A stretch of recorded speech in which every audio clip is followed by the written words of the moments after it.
already available. So I don't see, may not be a 3 years perspective, it can happen maybe in next 18 months, 12 to 18 months, where a lot of such assets will be evolved into a asset class of student housing or co-living. But if you see the larger perspective in all these major cities, the development will start now. And by the time those projects go live, it will take at least 24 to 36 months timelines. So till the time those assets are available with operators like us or Karman, so then we'll see that trend to happen over a period of next 36 months at least. So we have to wait for that. But till that time, there are enough assets which are available, which will be repurposed for this sale and leaseback model, which will give a different perspective for the investors to come in. Because any existing assets in smaller size between a 7 to 8% yield to start with, and over a period of 8-9 years, if you get an average yield of double digits, anywhere between 10 to 12%, that's currently for a residential perspective. So I think that has already started. Things will move fast in next 9 to 12 months. And obviously, over a period of next 24 to 36 months, we'll see a lot of such development. We've already started speaking on various platforms that student housing, co-living, and senior citizen housing can give you significantly higher yields, and those yields can even become better when land cost is lower, you are at peripheral areas, which is a classic case of student housing in many cases. Potentially also in peri-urban areas for senior housing. May not be so much of the case for co-living because it needs to be close to work destinations where land prices will be high.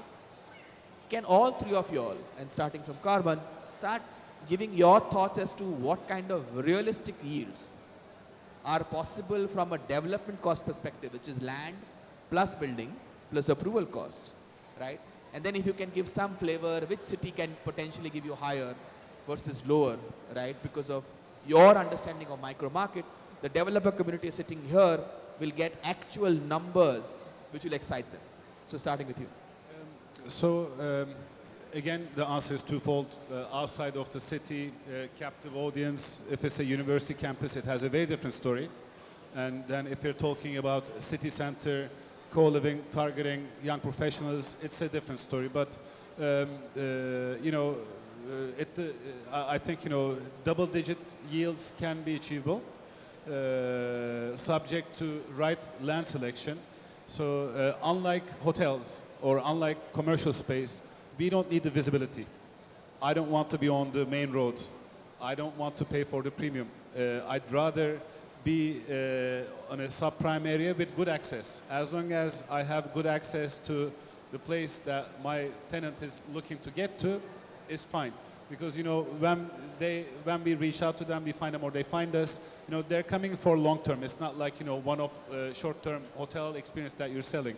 So and also sites that are not really suitable for commercial development. I mean, odd-shaped sites that are thin and long, L-shaped or anything like this actually fits our bill. So we don't want to be too far out. We don't want to be too close either. So there's a band that we define in certain pockets that we can define in the city where this can work. But obviously, construction cost is not going to vary that much from site to site unless there is nothing major wrong with the soil.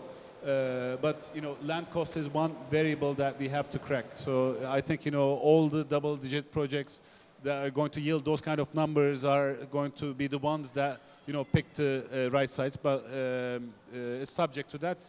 Again, 10%, somewhere around there is achievable, I think. As well as medical. So the yields can be much higher. The other beautiful thing is that there's a tremendous pressure on real estate prices for properties around working spaces and office spaces. We definitely don't need to be there. We also definitely don't need a main road facing property. So anything off the main road with a good access and within 30 minutes of a major hospital, we'll be able to give 12% yield. So just one quick thing. There's also this perception that old people like to live in quiet, green areas. It's a wrong perception. I can tell you after operating for 4 years that old people are the ones who want to be amidst the noise. They want to see young people. They want to just watch the world pass by. So it's something that developers will need to realize that that's what the customer wants. Whether it's specific to student housing or professional living or co-living or senior living, I think anything even less than an acre is ideal for such development. We are not talking about 3.5 lakh square feet development in each and every project, which is in and around 50,000, 60,000 square feet of development is good enough for one co-living asset. And it doesn't need to be right on the main road, okay, where your main access to the commercial places are there. It can be 600, 700 meters inside, because the most important part is the denominator, okay. I'll be slightly cautious in quoting the rental yield, because again, at the end of the day, it's a new asset class. The investors are not yet there for this particular class. So anything to start with 6, 7, 8% yield in that range, I'm very happy with that. But over a period of, because these are all long-term leases or long-term partnerships, that's where we are looking at 9 years to 15 years to 20 years of partnerships together with the developers.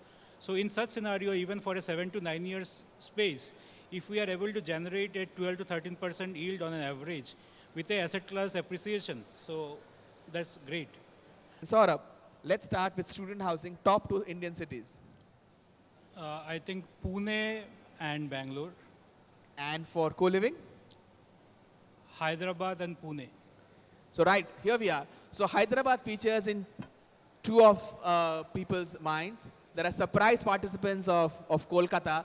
So developer community which is here, particularly the South Indian community, should be very happy that cities of Hyderabad, Bangalore and Chennai are very much on the radar of these operators. So please take note. From this point, let's start talking about the capital that is there in this industry and how that's changing the way the business is run. And we have seen venture capital coming in, and that has its own demands. Then we have seen private equity play coming in, and somebody is raising money, somebody is partnered with a developer. That's the third one, which is a strategic partnership. So let's go from Saurav onwards and say, in your perspective, how is the color of money pushing the way the business changes? What are their demands? But more importantly, how do you see different trajectories of each capital forcing the business to evolve? Specific to co-living and student housing, okay? So now everybody is interested in this space. Let me go back by another 5 years, okay? When student housing was at its peak, and investors from US, UK, Australia, they are looking for investing in this particular segment. So there are a couple of such instances which I was part of.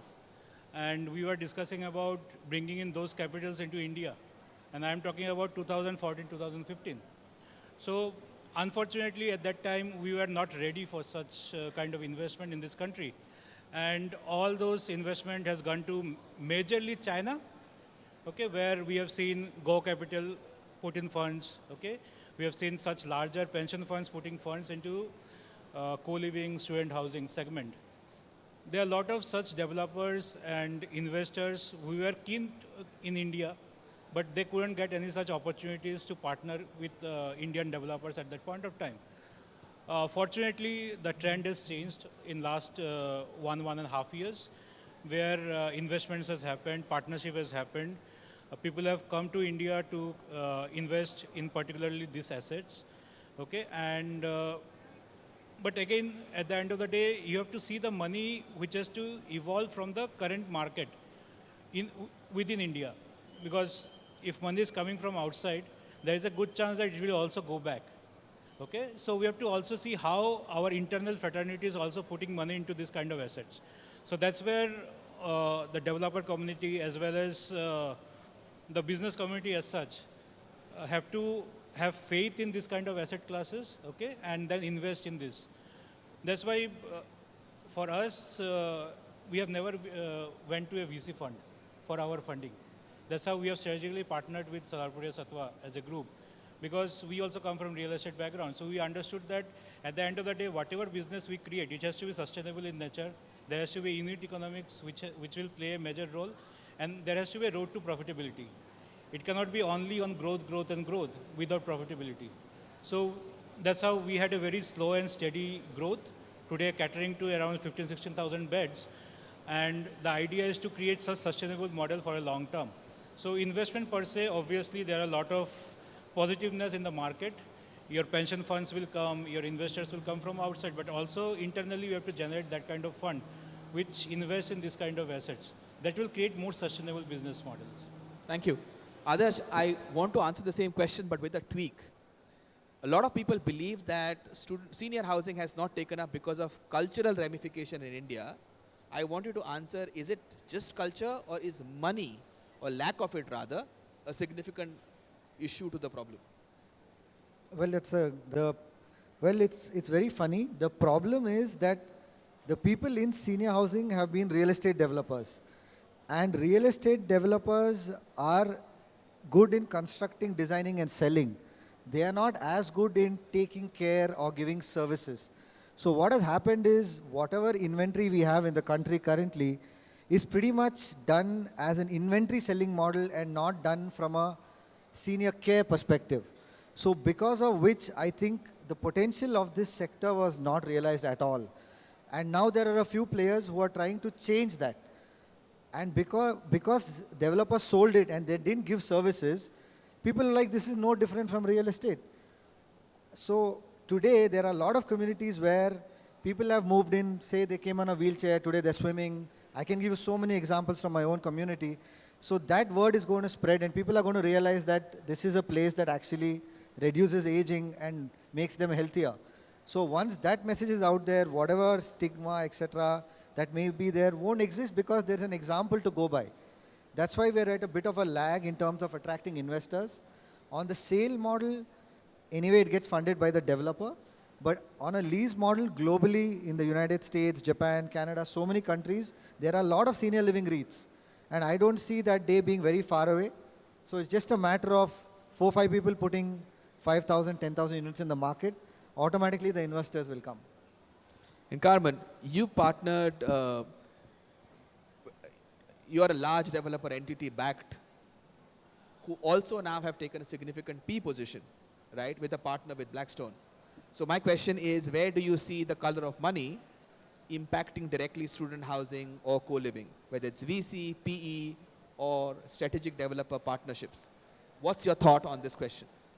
So I think, I mean, as I said, now there is a lot of hype in the market and people are seeing the occupancy levels and the price per bed. So this is luring in not only developers but investors as well.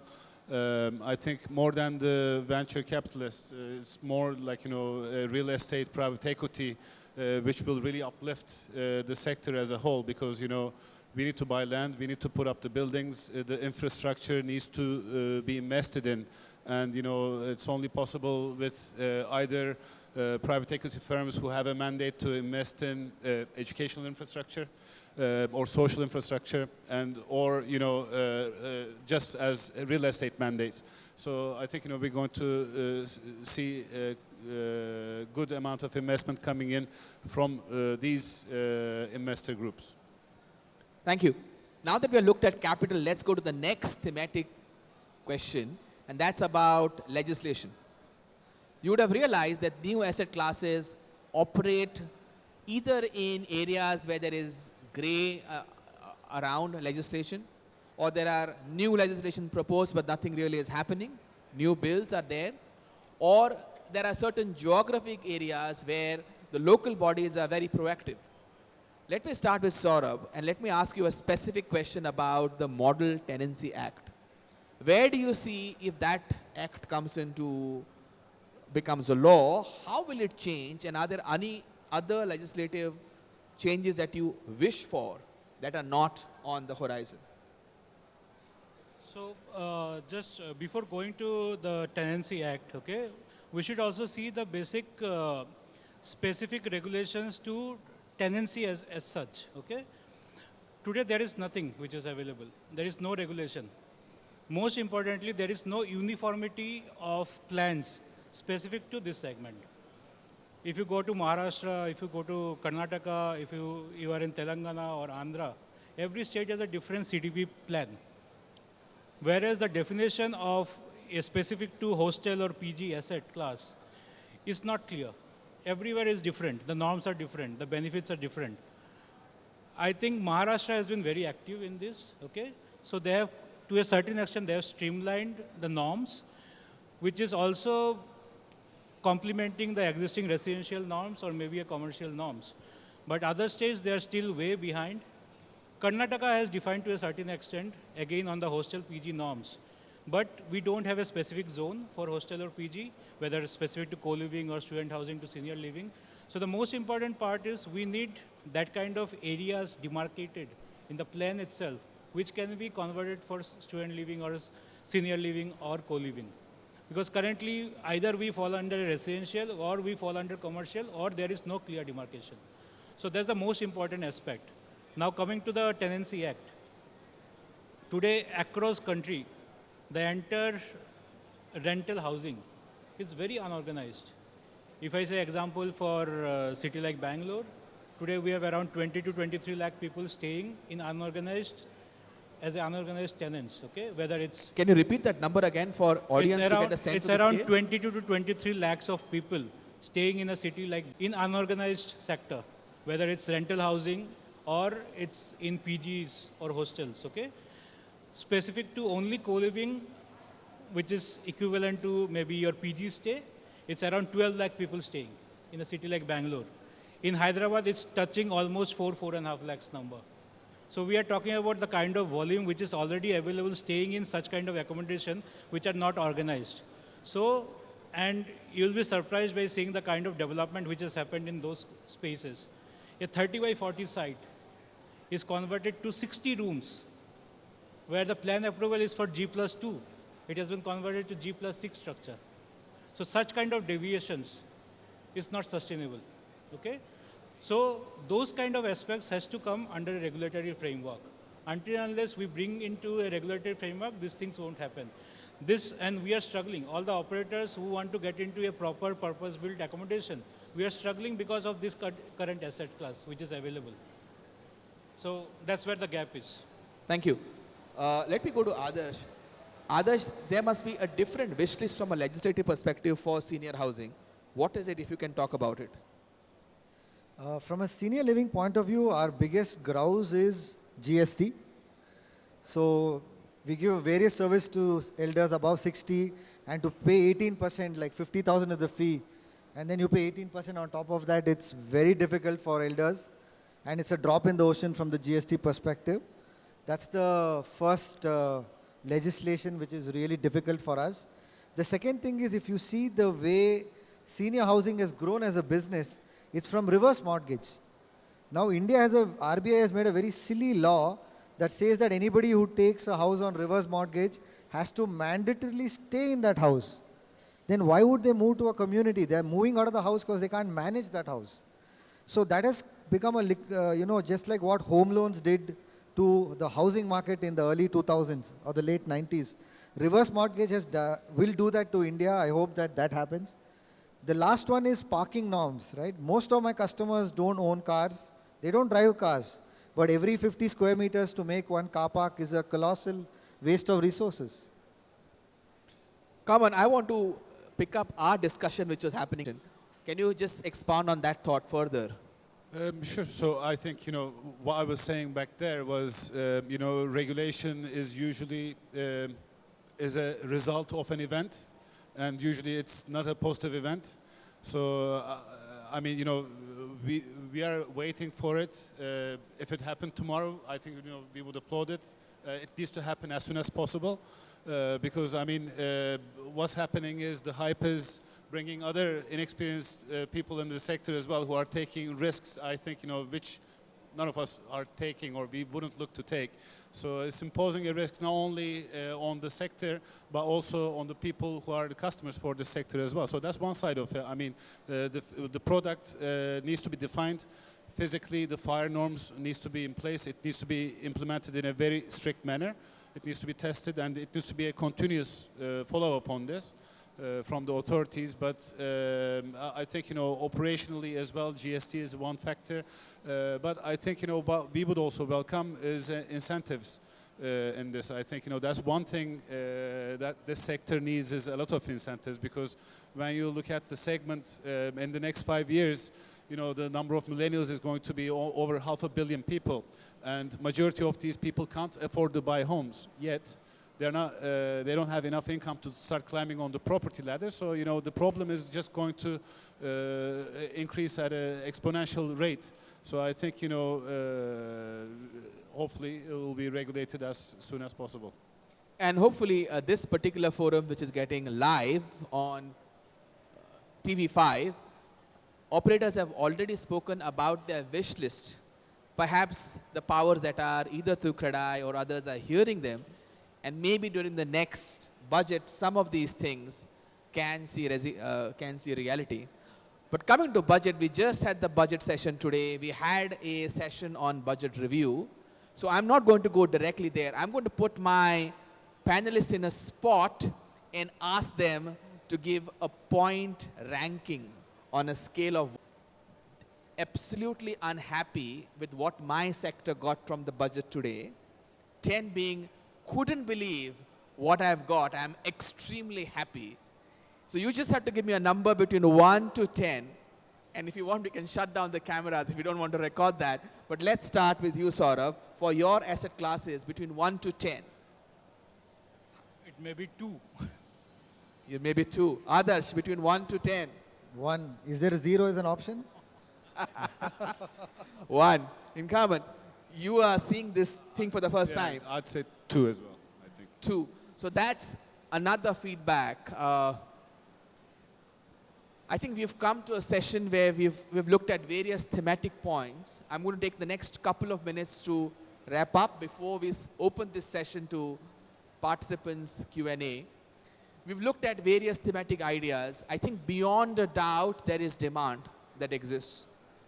There's absolute clarity that between the last 24 to 48 months, these 3 asset classes have seen significant amount of resonance, not just from operators, but from other participants, from partners like developers and landlords, and from capital. Capital structure is changing, and that's going to have some amount of impact going forward.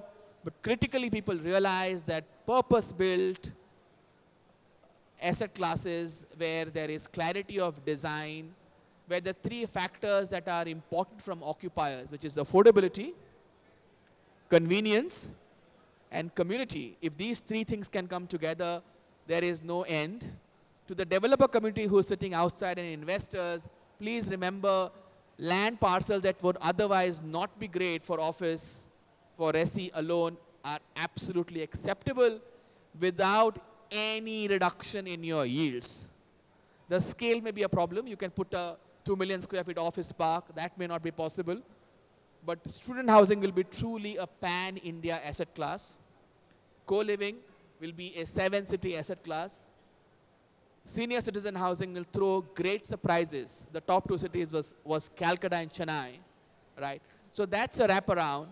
Before we move, let's open this to question and answer. Can we get some mics passed on to them, please? Can we get some mics down? My request is if you can identify the person on the panel you want the question to be answered. And do give your name when you start. I'm Manoj Agarwal, a developer from Hyderabad. My question is for co-living. One is, if you translate into rentals, how would it match with office rentals? What would be the gap between co-living realization and the office market realization? One. Second, what is the apt size for a market like Hyderabad? Third, whether there will be players, suppose we plan and construct co-living, whether there will be operators who will be willing to take up that. So the first part which I can tell you, say for example, we are in a market where your commercial rentals are anywhere between the 70 to 75 rupees. The co-living rentals per bed, you can actually charge the tenant around 90 rupees. So that's the gap. 19. So, to the tenant. 90. 90. Okay. So your end rental, which you are charging to the tenant in a commercial is 75, that can go up to 90 for a tenant you are charging. But then there are shareholding patterns because the revenue share goes to all the parties, okay? Yeah. So in that case, somebody might make maybe 45 rupees. The owner might make a 45 rupees. But overall, the tenant pays more when it comes to a co-living or a student housing or a senior living. So per square feet rental when we are talking about. Second, depending on the current scenario, how we are seeing the current growth in this particular asset, I think, again, taking the cue from what we have discussed right now in the panel, the smaller land parcels, it can be any of the tier 1 or specific 10, 12 tier 2 cities where we have half an acre of land parcel, which are not meant for a commercial development. The retail market has gone down tremendously in major micro markets. So this asset class or the alternate asset class gives an opportunity for the developer or the landowner to leverage that particular land parcel. So that's where we come into picture, or the operators who come into picture to leverage that particular asset class. Now, one more question which we regularly get when the developer is putting all the money into these businesses, what is the risk which the operator takes, okay, first, and what kind of investment the operator is going to make in such kind of development. So it's a long-term partnership model, okay? So there is nothing short-term. We build and we sell it. It's not like that. So this has to be driven by the entire business. The entire business which is between the partnership between the operator and the developer or the landowner. It can be a tripartite, it can be a two-party scenario. Where you are developing an asset, we are ensuring that there is a rental linked to this. Also, the most important part, we are taking the occupancy risk, okay? And third and most important part, currently how we operate is, we bring in the furnishing into the picture, which itself comes to 10 to 12% of the overall development cost. So these are the areas where we come as an operator and bring those value addition to this. And third and most important point is the efficiency of the business. We never ask the developer community to create assets which is only specific to co-living and it cannot be repurposed. Today you are creating an asset for the next 30 years. An operator will come for maybe a 7 to 9 years or 15 years term. What happens after that? So the entire design aspect for this kind of asset class is the most important aspect. First, it will take care of the efficiency. Second, it has to be repurposed. So today, I think across all cities, the 1 BHK concept has become a tremendous success because that's where your age group of 30 to 40 is still eager to buy, though there has been a shift in buying. Earlier, the people used to buy at 26, 27 year. They might have bought their first 2 BHK or 3 BHK.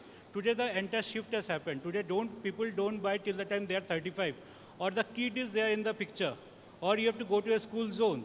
So there has been a shift from 27 to 35. So where these people will stay? So that's where the challenge which has been taken care by all these operators right now.